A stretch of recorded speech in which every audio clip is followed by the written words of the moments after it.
हाय नमस्कार लोगोफोर नोंथांमोन बयखौबो भिउ ब्लग इउटुब चेनेलाव बराय जाबाय। बे समाव आं नोंथांमोननि थाखाय गोदान भिडिअ लानानै फैदों।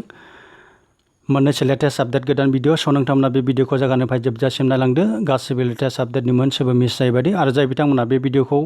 गोदानै नायदों एबा चेनेलाव गोदान नोंथांमोना चेनेलखौ साबस्क्राइब खालामनानै ला, जाहाथे जेब्लानो आङो बेवहाय गोदानै भिडिअ आपल'ड खालामो अब्लानो बयनिख्रुइ गिबिसिन नोंथांमोना इमेलनि गेजेरजों खबर मोननानै भिडिअखौ नायनो हायो आरो गासैबो लेटेस्ट आपडेटखौ लानो हायो। आरो लोगोसे नोंथांमोना बे भिडिअखौ नायनायनि सिगां एबा नायनायनि उनाव हाजासेमानि नोंथांमोननि ससियेल मिडियायाव फेसबुक ग्रुप एबा वाट्सएप ग्रुपआव बेखौ शेयार खालामनानै हो, जाहाथे बै मोनथियै सुबुंफ्राबो बे भिडिअखौ नायनायनि उनाव गासैबो लेटेस्ट आपडेटखौ लानो हायो। स' नोंथांमोना बेवहाय आंजों लोगोसे नायफानो हागोन जे बेवहाय नाम्बार 1आव नायोब्ला जोङो नुनो मोन्दों लोगोफोर, बेवहाय उदालगुरि जिल्लानिफ्राय जे आसाम पुलिसा गोबां बिबांनि बेवहाय बेरफ्रुग्रा मुवा आरो बेबादिनो हाथियारफोर बोखांनो हानायनि बाथ्राखौ जोङो बेवहाय मोन्थिनो मोननाय जादों। स' नोंथांमोना बेवहाय आंजों लोगोसे नायफानो हागोन। जोङो नायोब्ला बेवहाय नुनो मोन्दों जे गंनै AK-56 राइफल मोननाय जादों। बेजों लोगोसे मोनथाम मेगजिन मोन्दों आरो 9mm पिस्टल मेगजिनजों लोगोसे आरो बेबादिनो बेवहाय M20 पिस्टल मेगजिनजों लोगोसे बेवहाय मोननो हादों आरो गोबां बिबांनि बेबादिनो बेरफ्रुग्रा मुवाफोरबो बेवहाय मोन्दों होननानै जोङो मोन्थिनो मोन्दों। स' नैबे सावगारियानो जाबाय बेवहाय उदालगुरि जिल्लायावहाय आसाम पुलिसा बोखांनो हानाय जे अस्त्रफोरनि बेयो सावगारि। स' जोङो बेबादिनो जोंनि बे BTC ओनसोलाव दिनै जोङो बेबादि सम सम बेबादिनो गुलि बारुद आरो बेबादिनो हाथियारफोर बोखांनो मोनबाय थानाय बाथ्राखौ जोङो सम सम मोनबाय थानो हानाय जादों। गोबाव समनि सिगाङाव जे चिरां डिस्ट्रिक्टआव बेबादिनो गुदु हाग्राबारियाव बेबादिनो गोबां बिबांनि अस्त्रफोर सिगां समाव बोखांनो मोन्दों। बेबादिनो बे इलेक्सननि थासारियाव जे गोबां मानसि दुस्थ'फ्रा बेबादिनो गोबां थासारि सोमजिहोनो थाखाय गोबां खैफोद सोमजिहोनो थाखाय बेबादि थासारिखौ मावदों होननानै जोङो दिनैहाय साननो हायो। स' लोगोफोर दानिया नोंथांमोना आंजों लोगोसे नायफानो हागोन बेवहाय नाम्बार 2 जोङो नायब्ला नुनो मोन्दों जे बेवहाय स्टेन्ड एल'न दखानफोरखौ गुवाहाटियाव दिनै खुलिनो थाखाय अर्डार होनाय जाबाय। जे आसामनि चिफ सेक्रेटारि सन्जय कृष्णन बिथाङा मा खालामदों जे बेवहाय नटिफिकेसन मोनसे होदों जे आसामनि चिफ सेक्रेटारि सन्जय कुमार कृष्णना जे बेवहाय स्टेन्ड एल'न दखानफोरखौ जे समबारनिफ्राय लानानै फ्राइडेसिमनि गेजेराव खुलिनो हागोन 11 बाजिनिफ्राय लानानै जे 4 बाजिसिमनि गेजेराव। मानोना जोङो मिथिगौ गुवाहाटियाव गोबां कर'ना भाइरास पजिटिभ मोननायनि थाखाय गोबां जायगाफोरखौ कन्टेनमेन्ट जन हिसाबै डिक्लेयार खालामनाय जाबाय। नाथाय थेवब्लाबो बेबादि समावबो जे पाब्लिकफोरनि गोबां नांगौथिखौ नुनानै जे नोजोर बोनानै जे आसामनि चिफ सेक्रेटारि बिथाङा मा खालामदों जे स्टेन्ड एल'न दखान होननानै बुङोब्ला जाय दखानाव गोबां बिबांनि मानसिफ्रा माने होंगो दोंगो जानायनि जेबो राहा गैया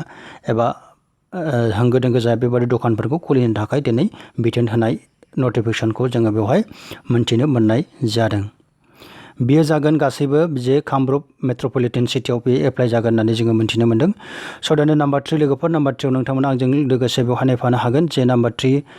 खौराङानो जाबाय जे धुबरी जिल्लायाव जे सासे आइजोआ गथ' जोनोम होनायनि उनाव कर'ना भाइरास पजिटिभ टेस्ट मोननाय जादों बिथांनियाव। जे जोङो बेवहाय नायोब्ला नुनो मोनगोन जे धुबरी जिल्लानि गपालगन्ज हालाकुरा हेल्थ सेन्टारखौ दिनै मा खालामनाय जाबाय बेनि थाखाय दिनै कन्टेनमेन्ट जन हिसाबै बेवहाय फोसावनायखौ जोङो नुनो मोन्दों। जे बेवहाय सासे थारा राय मुंनि आइजोआ गथ' हिन्जावसा जोनोम होनायनि उनावनो बिथांनि देहायाव जे कर'ना भाइरास पजिटिभ मोननायनि बाथ्राखौ जोङो बेवहाय मोन्थिनो मोननाय जादों। नैबे सावगारियानो जाबाय जे गथ' जोनोम होनायनि मोनसे सावगारि, नोंथांमोना बेवहाय नायनो हागोन। दानिया नाम्बार 4 लोगोफोर, नोंथांमोना आंजों लोगोसे नायफानो हागोन। नाम्बार 4आव जोङो नायनि बे समाव जे कर'ना स्टेटास अफ इन्डिया, जोंनि भारत हादराव दिनै कर'ना भाइरासआ माबायदि गोसारखो बेनि थासारिनि आङो बेवहाय आपडेट नोंथांमोननि थाखाय डाटा लानानै फैदों। स' नोंथांमोना आंजों लोगोसे नायफानो हागोन। बेवहाय दासिमाव जोंनि इन्डियायावहाय 6,73,165 केसेस मोननाय जाबाय आरो बिनिनो 24 घन्टायाव जोङो 24,850 केसेस मोननाय जादों। आरो बे केसेस मोननायफोरनि गेजेरनिफ्रायनो दिनै दासिमाव एक्टिभ जानानै दं जे 2,44,818 आरो 24 घन्टानि गेजेराव जोङो नुनो मोन्दों जे बेवहाय 9,381 एक्टिभ जादों। आरो बे मोननाय केसेसफोरनि गेजेरनिफ्रायनो दिनै रिकभारि जादों। रिकभारि जानायखौ जोङो नायब्ला नुनो मोन्दों जे बेवहाय 4,09,083 जोङो बेवहाय रिकभारि जानायखौ नुनो मोन्दों आरो 24 घन्टानि गेजेराव बेसेबां रिकभारि जादों जे बेवहाय 14,856 रिकभारि जादों।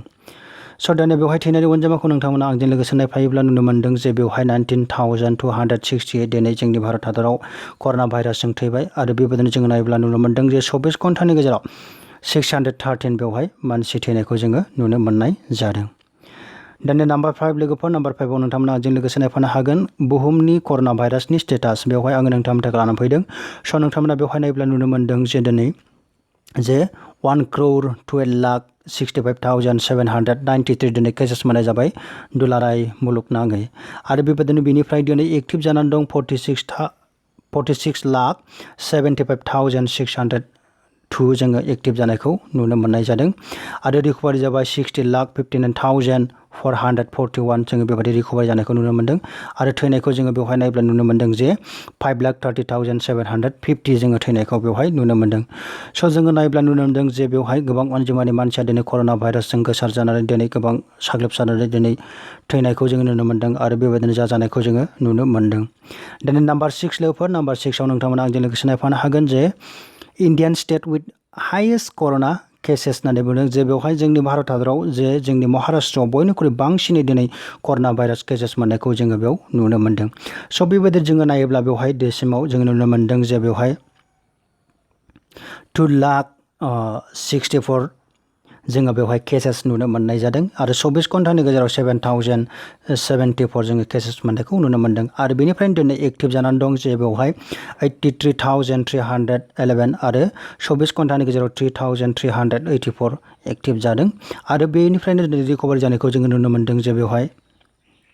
1,08,082 जोङो बे रोखोमनि जे रिकभारि जानायखौ नुनो मोन्दों आरो 24 घन्टानि गेजेराव 3,395 दिनैहाय रिकभारि जादों आरो थैनायखौ जोङो बेवहाय नायोब्ला नुनो मोन्दों जे बेयाव 8,671 थैबाय आरो 24 घन्टानि गेजेराव 295 थैनायखौ जोङो बेयाव नुनो मोननाय जादों दानिया नाम्बार 7 लोगोफोर नाम्बार 7 आव नोंथांमोना आंजों लोगोसे नायफानो हागोन जे बेवहाय काउन्ट्रि अफ द world with highest corona cases होननानै बुंदों जे बुहुमनि मादावनो बयनिख्रुइ बांसिन कर'ना केसेस मोननाय काउन्ट्रि होननानै बुङोब्ला जोङो बेवहाय USA खौ मोननो हानाय जादों आरो USA आव दिनैसिम बेसेबां केसेस मोननाय जाखो नोंथांमोना आंजों लोगोसे नायफानो हागोन 28,39,436 केसेस मोननाय जाबाय आरो बेनिफ्रायनो दिनै एक्टिभ जानानै दं 18,15,435 एक्टिभ जानानै दं आरो दासिमाव रिकभारि जाबाय जे USA आव बेसेबां जाखो होननानै जोङो बेयाव नायोब्ला नुनो मोन्दों जे बेयाव 8,94,325 आरो थैनायनि अनजिमाखौ जोङो बेयाव नायोब्ला नुनो मोन्दों जे 1,29,676 स' दिनै बे कर'ना भाइरासआ मोनसे गिग्लुंथाव मोनसे थैग्लुंनाय बेराम होननानै जोङो बुंनो हायो जे जोङो नायनानै नुनो मोन्दों जे गोबां अनजिमानि दिनै मानसिया दिनै साग्लोबजाबाय आरो गोबां मानसियानो थैबाय स' बेनिखायनो जोङो बे बेरामनिफ्राय बयबो हुसियार थानांगोन जोङो गाइडलाइन्सफोरखौ मानिनांगोन ससियेल डिस्टेन्सिं मेइनटेन खालामनांगोन